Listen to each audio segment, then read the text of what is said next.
बिस्मिल्लाहिर्रहमानिर्रहीम। अस्सलाम वालेकुम नाज़रीन, आप यूट्यूब चैनल देख रहे हैं। मैं इमरान खान हूँ।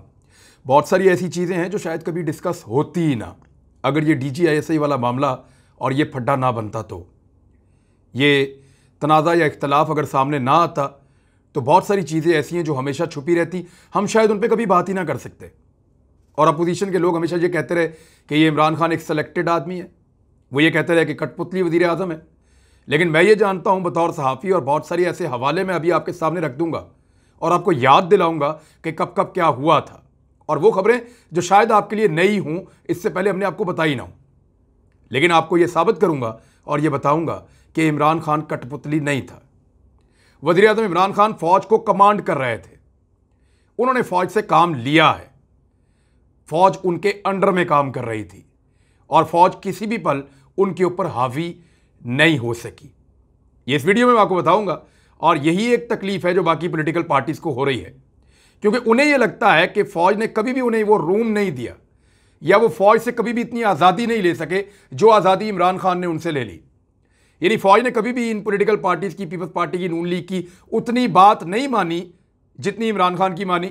या इमरान खान उनसे मनवा पाए? क्या वो ज़्यादा मजबूत और बड़ा ताकतवर आदमी है? ये वो सवालात हैं जिनके जवाब इस वीडियो में मैं आपको दूंगा, और DGISI वाले मामले में क्या हुआ वो मैं आपको भी कुछ थोड़ी सी उसकी तफसीलात और भी बताता हूं। इससे तो पहले आप ये देख लें कि जो लोग समझते हैं कि इमरान खान का कभी भी फौज के साथ इख्तलाफ नहीं हुआ, या एस्टेब्लिशमेंट कह लें आप, एस्टेब्लिशमेंट में डिफरेंट चीज़ें शामिल हो जाती हैं, उसका एक एलिमेंट आपका जो है वो मिलिट्री एस्टेब्लिशमेंट भी होती है। तो एस्टेब्लिशमेंट का लफ्ज़ हम इस्तेमाल करेंगे ज़रा ज़्यादा मुनासिब हो जाएगा, ज़रा थोड़ा ब्रॉड हो जाता है, बड़ा हो जाता है। तो एस्टेब्लिशमेंट के साथ इमरान खान साहब की जो इख्तलाफात की कहानी है वो तो आज तक आपको किसी ने नहीं सुनाई। मैं आपको बताता हूं कि कहां कहां एस्टेब्लिशमेंट और इमरान खान साहब के इख्तलाफात हुए। पहला इख्तलाफ जो हुआ था इमरान खान साहब का एस्टेब्लिशमेंट से, वो उस्मान बुज़दार साहब की तैनाती था। एस्टेब्लिशमेंट पंजाब में एक तगड़ा और बेहतर आदमी चाह रही थी, वो एक ऐसा आदमी चाह रही थी जो तजुर्बाकार हो, एक ऐसा आदमी चाह रही थी जो एक अच्छे इमेज के साथ बेहतर गवर्नेंस कर सके। लेकिन इमरान खान साहब ने एस्टेब्लिशमेंट की एक नहीं मानी। अच्छा, इस मामले में मेरा मौक़िफ़ एस्टेब्लिशमेंट के साथ है। मुझे लगता है कि पाकिस्तान तहरीक-ए-इंसाफ या सूबा पंजाब उस्मान बुज़दार से बेहतर वज़ीर आला डिज़र्व करता था। इस सूबे को इससे अच्छा वज़ीर आला मिलना चाहिए था, क्योंकि इस सूबे ने बड़े अरसे के बाद एक नई पॉलिटिकल पार्टी को मौका दिया है।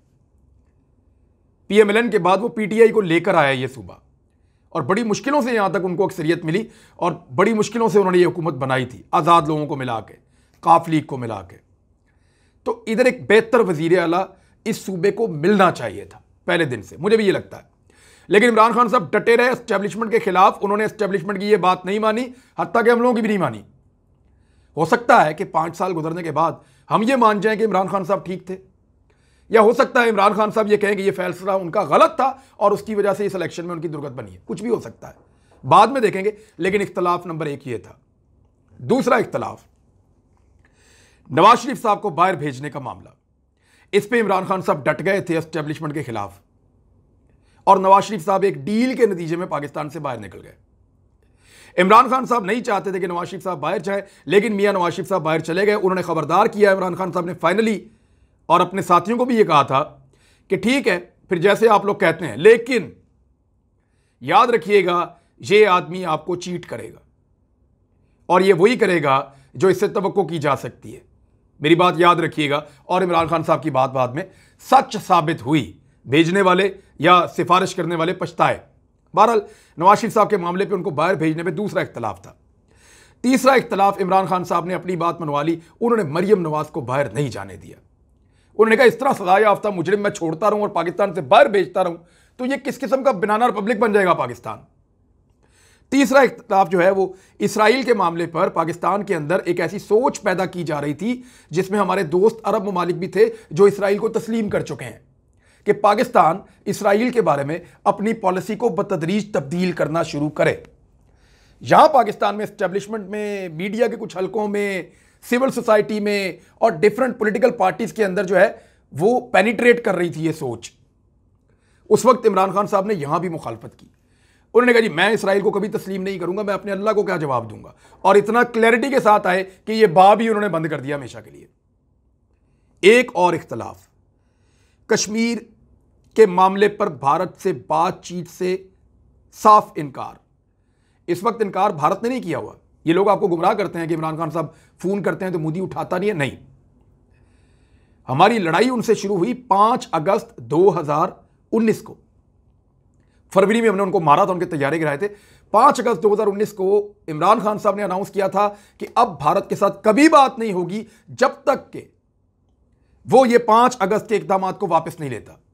और वो आज तक इस मामले में डटे हुए हैं। हालांकि ये राय हमवार करने की एस्टेब्लिशमेंट की जानिब से कोशिश की गई, इवन बहुत सारे हलकों में ये कहा भी गया कि कोई रास्ता बनाए इंडिया के साथ, वैसे हालात को नॉर्मलाइज किया जाए, लेकिन इमरान खान साहब इस पे नहीं माने, वो इस पे डटे रहे। ये भी इख्तलाफ है, जो लोग कहते हैं वो कठपुतली है। छठा इख्तलाफ सऊदी अरब के बारे में, जो जबान इस्तेमाल की शाह महमूद कुरैशी साहब ने, या इमरान खान साहब जितना स्ट्रेट रहे उससे भी इस्टेब्लिशमेंट नहीं चाहती थी कि ये ऐसा करे, और उसका कुछ नुकसान भी वक्ती तौर पे पाकिस्तान को हुआ था। जब शाह साहब ने यह कहा था कि सऊदी अरब बात नहीं मानता तो हम मुसलमान मुल्कों को मिलाकर एक अलग ब्लॉक बना लेंगे, और जो कुछ भी वहां हो रहा है ओआईसी में, उसके बाद हमें एक अलग ब्लॉक मुसलमानों का हम ख्याल लोगों का बनाना पड़ेगा, उससे सऊदी अरब को बहुत तकलीफ हुई थी। तो इस पर भी इस्टेब्लिशमेंट से इमरान खान साहब का एक इख्तलाफ था। शहबाज शरीफ को जो फैसले 4-4, 6-6 महीने में नहीं होते, वो एक दिन में लाहौर हाईकोर्ट से हुए, और शहबाज शरीफ को निकालने की पूरी तैयारी कर ली गई रातों रात। ये सोच के कि इमरान खान पाकिस्तान से बाहर है, उसको पता ही नहीं चलेगा, मैनेज हो गया सब कुछ, रातों रात शहबाज शरीफ साहब निकल जाएंगे।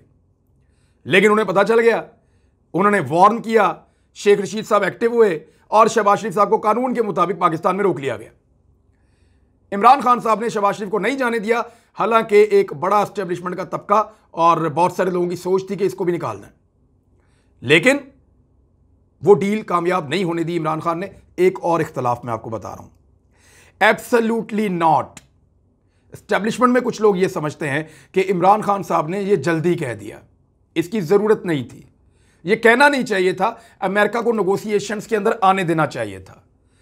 आपको जो बाइडेन फोन करता आप उससे बातें करते, आपको उनके लोग फोन करते आप उनसे बातें करते, आप उनको एंगेज करते, उनके साथ मामलात को लटकाते, कुछ अपनी सुनाते कुछ उनकी सुनते, और बाद में आप कहते हमारी ये मजबूरियां हैं, हम आपको अड्डे नहीं दे सकते, या ये दे सकते ये नहीं दे सकते। लेकिन इमरान खान साहब ने जो क्लैरिटी के साथ पहले दिन कह दिया एब्सोल्युटली नॉट, वो अमेरिका में तो पसंद नहीं किया गया, यहां पर भी एक फड्डा है उस मामले के ऊपर, लेकिन फिर भी ये इकट्ठे चलते रहे।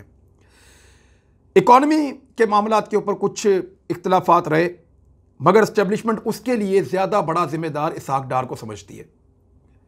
और मैं आपको जिम्मेदारी से कह रहा हूं कि एस्टेब्लिशमेंट के जो करता धरता तगड़े लोग हैं वो ये समझते हैं कि इसहाक डार जिस जाल बिछा के गए पाकिस्तान के लिए, वो तो शुक्र करते होंगे कि दोबारा उनकी हुकूमत नहीं आई, और उनको पता था कि पीटीआई की हुकूमत आ जाएगी, तो वो माइंड्स बिछा कर गए थे, बम लगा कर गए थे, जो टाइम के साथ साथ पट रहे हैं।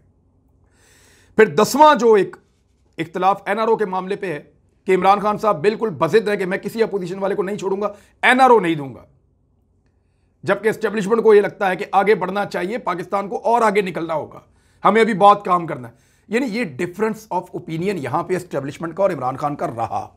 ये मैंने आपको सिर्फ 10 मिसालें दी हैं, ये बड़ी मिसालें हैं, मैं आपको 10 मिसालें और दे सकता हूं जहां इमरान खान साहब ने एस्टेब्लिशमेंट के साथ टक्कर ली है, या उनकी सोच के साथ टक्कर ली है। लड़ाई तो नहीं की, लेकिन उनकी सोच के साथ टक्कर ली है कि नहीं ये कर लेते हैं, ये बेहतर है। लेकिन इसके बावजूद इमरान खान का एस्टेब्लिशमेंट के साथ कोई बहुत बड़ा झगड़ा क्यों नहीं हुआ?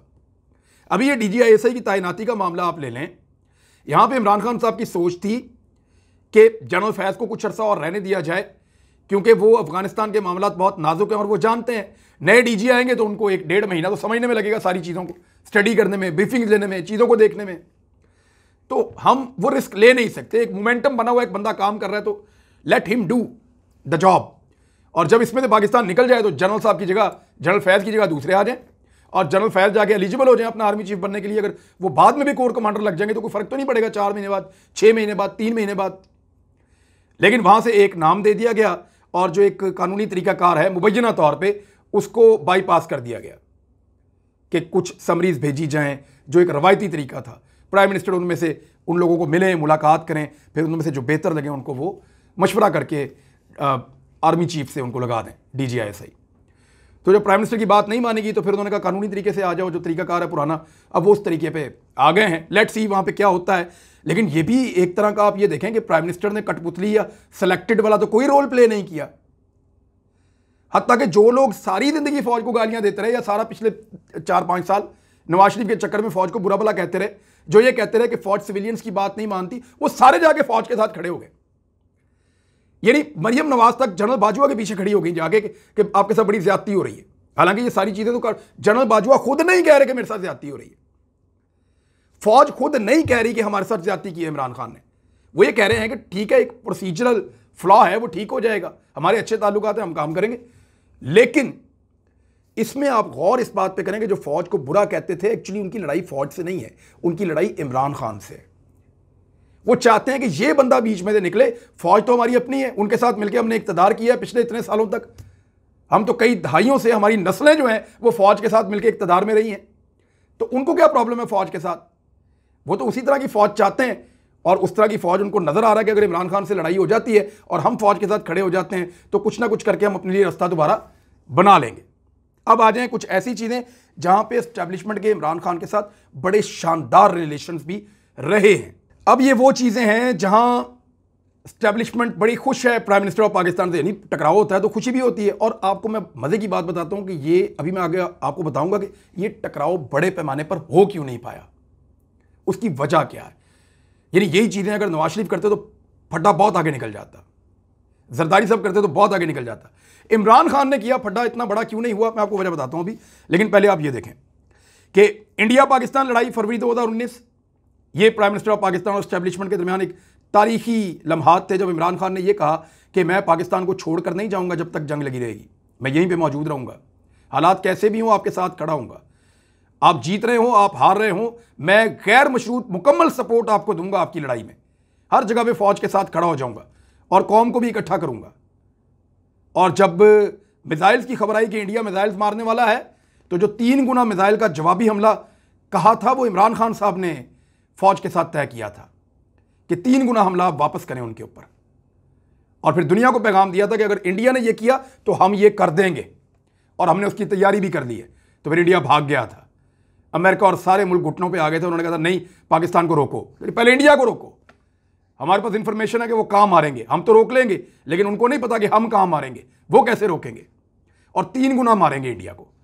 बहरहाल ये प्राइम मिनिस्टर ऑफ पाकिस्तान का एस्टेब्लिशमेंट के साथ बड़ा ज़बरदस्त, ये एक रोमांटिक फौज में कहा जा सकता है एक रिलेशन, कि वो फौज के साथ पूरे कद के साथ खड़े हो गए।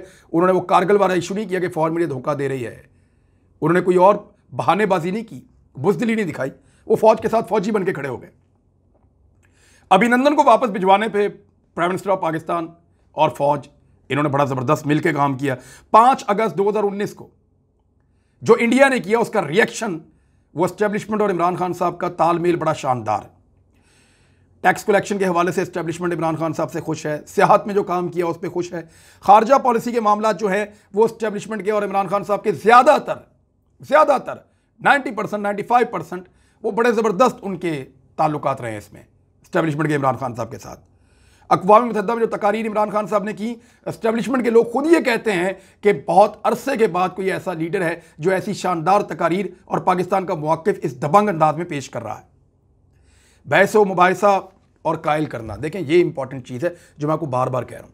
एक्चुअली फ़ौज की लड़ाई नवाज शरीफ से इसलिए हो जाती थी कि जैसे ही कोई फड्डे वाली चीज़ होती थी ना, नवाज शरीफ साहब मिलना बंद कर देते थे, चुप जाते थे, या मीटिंग करते करते कहते कुछ और थे, बाद में कर कुछ और देते थे।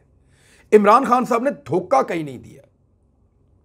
वो जब बैठते हैं फौज के साथ कायल करते हैं, या उनको या खुद कायल हो जाते हैं। यानी ऐसा नहीं होता कोई सरप्राइज दे दें एक दूसरे को, वो ज्यादातर एक दूसरे को कायल करते हैं कि या तो वो इमरान खान साहब की बात पे कायल हो जाएंगे बहस मुबाहिसे के बाद, या इमरान खान साहब उनकी बात पे कायल हो जाएंगे, या दोनों मिलकर कोई रास्ता निकाल लेंगे। लेकिन जो दोनों पार्टी यानी फौज या एस्टेब्लिशमेंट और हुकूमत जो मिलकर तय कर लेंगे, फिर वो तय हो जाएगा और वो उसके ऊपर चलेंगे पाबंदी के साथ। इस वजह से इनके बीच में लड़ाई नहीं होती। पिछली हुकूमतें कहती ये थी कि तय कुछ और कर लिया, कर कुछ और दिया, स्टेटमेंट कहीं से कुछ आ गया, किसी ने कुछ कह दिया, वो अजीब भानमती का कुंभा वो बना देते थे, अजीब किस्म की वो एक कहानी निकल आती थी। तो हर दफा इख्तलाफ इसी वजह से होता था कि हुकूमतें डबल गेम कर जाती थी एस्टेब्लिशमेंट के साथ, फिर एस्टेब्लिशमेंट भी डबल गेम करती थी हुकूमतों के साथ। तो इस दफ़ा इन्होंने बहसो मुबाहिसे के साथ अपने इख्तलाफात सामने रखकर नताइज पे पहुंचे हैं और एक दूसरे को कायल किया है, और जो कायल हो गया वो फिर दूसरे के साथ कमिटमेंट पूरी करता है। यह एक बड़ी वजह है इमरान खान के अच्छे ताल्लुकात की इस्टेब्लिशमेंट के साथ। फिर एक और चीज़ है, कोरोना में जो तरीक़ाकार रहा और जो इक्वेशन रही इस्टेब्लिशमेंट की और हुकूमत की, ये बड़ी शानदार थी। टिड्डी दल का जो हमला हुआ ये बड़ा खौफनाक था। पाकिस्तान के अंदर बड़ा शदीद एक ग़िज़ाई बहरान आ सकता था, पाकिस्तान उससे निकल गया अल्हम्दुलिल्लाह। ये इस्टेब्लिशमेंट और हुकूमत ने मिलकर इस पर काम किया। आर्मी चीफ की तौसीक़ का मामला है, उस पर कुछ कानूनी वो आ गए मामला, बंदे चले गए पहली दफ़ा अदालत के अंदर, अदालत ने भी इंटरटेन कर लिया मामला, लेकिन उसके बावजूद वो भी मसला हल हो गया। और जो ओवरसीज़ के मामलात हैं उसमें भी, यानी बेशतर चीज़ें ऐसी हैं, 10, 12, 15 चीज़ें जहाँ पे इस्टेब्लिशमेंट और इमरान खान ने मिसाली काम मिलकर किया है। लेकिन ऐसा नहीं है कि इस्टेब्लिशमेंट इमरान खान को कंट्रोल कर सकती है। इमरान खान पहले दिन से लेकर आज तक, वज़ीर आज़म पाकिस्तान बनने के बाद से, वो कभी कठपुतली या सेलेक्टेड नहीं रहे। वो कमांड करते हैं पाक फ़ौज को, और फ़ौज उनके अंडर में काम करती है, उनसे मशवरा करती है, और फाइनल अथॉरिटी वो रहते हैं। और ये वाला एपिसोड जो है ये इस बात को साबित कर रहा है। हालांकि ये भी हल हो जाएगा।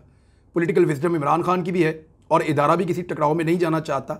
जो लोग इस पे बगले में जाके इसमें से कुछ निकालना चाह रहे हैं उनको इसमें से कुछ मिलेगा नहीं, मुझे ऐसा लगता है। लेकिन अगर मैं आपको एक क्लियर बात बताऊं, इमरान खान को कभी भी दीवार से लगाया, चाहे किसी भी इदारे ने लगाया, वो इतना बड़ा रिएक्शन देगा कि तारीख के सारे रिएक्शन भूल जाएंगे हम लोग। अब तक के लिए इतना ही। अपना ख्याल रखिएगा, अपने इस चैनल का भी। अल्लाह हाफ़िज़।